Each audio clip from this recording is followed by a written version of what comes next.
തപസിരുന്നു ഒന്നു കാണുവാൻ. കഴിഞ്ഞ കാലം കൊഴിഞ്ഞ സുമം പൂത്തുവിടർന്നു.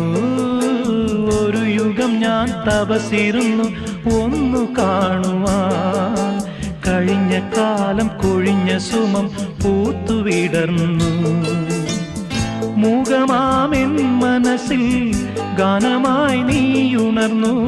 മൂകമാമെൻ മനസ്സിൽ ഗാനമായി നീയുണർന്നു.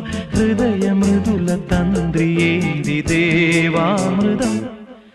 വൈശാഖ സന്ധ്യേ നിൻ ചുണ്ടിലെന്തേ അരുണ സഖിതൻ അധര കാന്തിയോ.